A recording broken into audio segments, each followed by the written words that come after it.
Good morning, or depending when you're watching this, good afternoon, good evening, or good night. My name's Ross, and as always told, I had a voice radio. So today, we're going to be looking at a new Tyranitar card. Now, I know you might be thinking, hang on a second, Ross. Didn't we just get a Tyranitar in the last set? Yeah, we did. And you might be thinking, well, since then, haven't we had it confirmed that we're getting Tyranitar GX in Lost Thunder? And yeah, we actually have. Now, this is going to be coming in our February set, which means May set, Celestial Storm, new Tyranitar.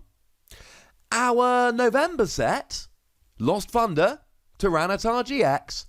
And then our February set, as of yet unnamed, new Tyranitar. To be quite frank, ladies and gentlemen, somebody out there in Pokemon land likes Tyranitar. This is 3 sets in a row. We're going to be getting a new Tyranitar card. And just like previous Tyranitar, it's a very big boy.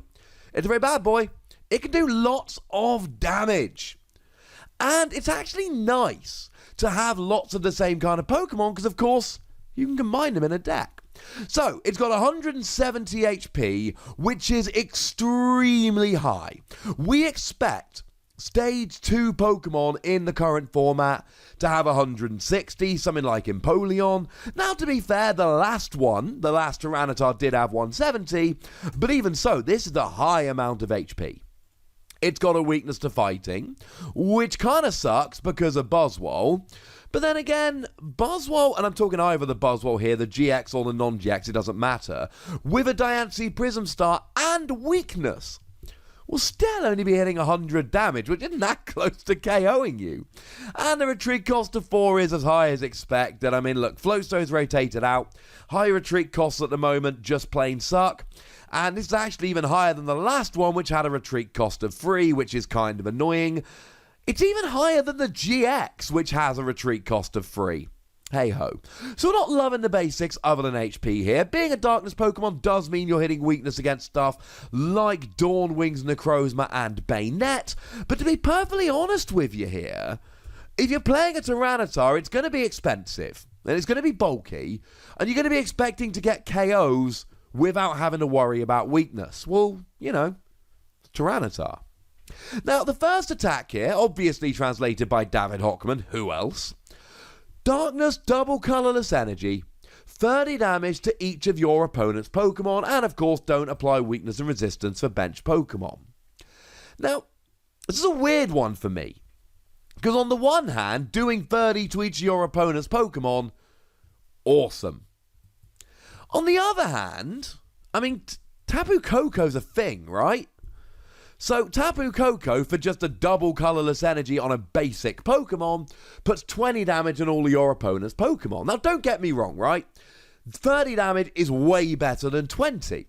Take something like a Zorua, 60 HP, 2 30s, KO, 3 20s, KO. So, obviously, doing 30 is a lot better than 20. I mean, there's 2-hit KO stuff like Zorua, whereas Tapu Koko 3-hit KOs, giving them an extra turn to evolve into something like a Zoroark. But it is a big, big investment to get up to the stage where you're actually doing that.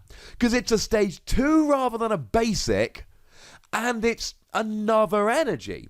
I mean, we saw that Shining Arceus actually did turn up in the deck that won the Tokyo Champions League this past weekend. I'll pop a link in the description to the video I made about that deck, which is very, very similar. It does 30 damage to each of your opponent's Pokemon. The thing is, that does it for 4 energy, okay, but they're all colourless, and it's on a basic. This is on a stage 2, so I know it's got giant HP, and I know that doing 30 to all of your opponent's Pokemon is good, and I'm not going to argue that it's not. But I don't think the investment here is worth it. This is a gigantic cost in terms of resources and energy and everything else here. And look, you can use Shrine of Punishment here, as an awful lot of non-GX decks will, to put 1 damage counter on each EX and GX between turns. Which means you will be putting a damage counter on all your opponent's Pokemon between turns. but not Tyranitar because it's a non-GX, and then you're doing 30 to all of them, it's still a good card. It's a good attack. I'm down with it. And the 170 HP is great. I just don't think this is efficient enough. Good news is, second attack, I like it a lot. Darkness, 3 colorless energy, 130 damage. If your opponent's active Pokemon is a Pokemon EX or GX, this attack does 230. Well, this is great. Because an awful lot of non-GXs, 130, you'll get the KO. Think of something like Registeel. He gone. Think of something like Buzzwole. He gone. Malamar. He gone. You see where I'm going with this. A lot of non-GXs you'll get. Now there's a bunch of stage 2s that will have more than 130, which is a slight shame.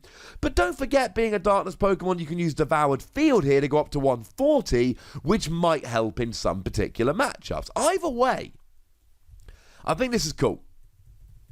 Now, 130 isn't good enough to get pretty much any GXs. Well, it's not any GX unless you're hitting for weakness against something like a Bayonet. But the great news is, against an EX or a GX, you're up to 230. That's awesome. If you're against something like a Decidueye and you're thinking like, oh, I don't know, it's got 240, use Devoured Field or even Shrine of Punishment. Only one at a time, but that's fine. Even if you're against something like a Gardevoir that's got 230 but a resistance to darkness, or you're against something like a Metagross that's got 250, Choice Band.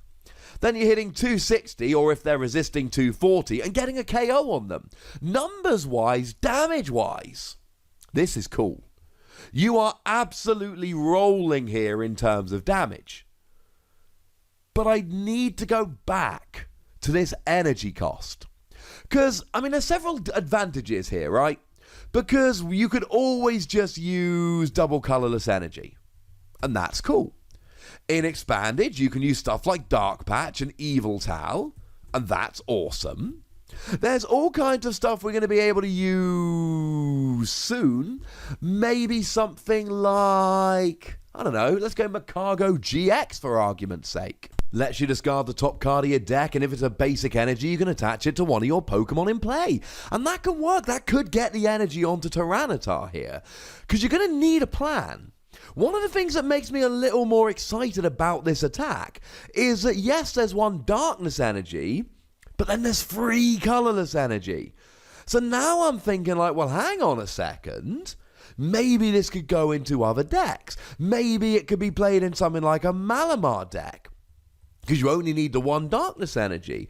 Or a Magnezone deck, because you only need the 1 darkness energy. I mean, there is a unit energy, which is Fairy, Fighting, and Darkness, so you wouldn't even necessarily need to play Darkness energy. Or, you know, you could just go full Rainbow. But then, who's teching a Stage 2 Tyranitar into a Malamar deck? Or a Magnezone deck? I adore this attack. It does so much damage on a Pokemon with 170 HP. And whenever you've got that much HP, and 170 is huge, you've got to sit back and think, maybe. And whenever you're doing that much damage, 230 is nuts. You've got to sit back and think, maybe. But then, you look that it's a 4 energy stage 2 Pokemon. And maybe with Evil Talon Dark Patch, we can go, it's expensive, but doable. I'm not sure that's the case. If we look at the darkness decks that we're playing at the moment, it's stuff like Zoroark. And then a little while ago, it was stuff like Darkrai. And essentially, it's either low energy Pokemon or Pokemon like Darkrai that can accelerate energy. Because Darkrai GX can come out of the discard with an energy attached to it, and that's great. And Darkrai Prism Star you can play from your hand with 2 energy attached to it, and that's great. But you've still got to get the energy off of Darkrai onto Tyranitar. And that's where I get a little bit sad / confused. And that's where it all starts going a little bit wrong. I do love this. I want to love it. 170 HP, doing 230 damage. That is everything that's right with the card. Stage 2, 4 energy. That's everything that's wrong with the card. I'm giving it 3 Wassies because I want it to work. I want it to be good. I'm sure somewhere in here there is a deck. But I don't know if we're ever going to see it or whether it's just going to be too expensive. I should, of course, as a little bit of a side note, let you know that we don't give half Wassies because to do so would, of course, be barbaric. But I want to hear from you guys. Do you think you can make this work? Do you think we can get over these giant bars? Or do you think it's just too awkward? Do let me know in the comment section, ladies and gentlemen. Go nuts, but please remember the rule. Be nice. Make sure you like this video, subscribe to this channel, follow me on Twitter at the Wassie, and Twitch for some live action at twitch.tv/PTCGRadio. If you want to support the channel, get some bonus podcasts and all of that, head on over to patreon.com/PTCGRadio, where you can do exactly that. But by far the most important thing, as always, is to look after yourselves until next time. Thank you very much for watching. My name is Ross, and you've been watching PTCG Radio.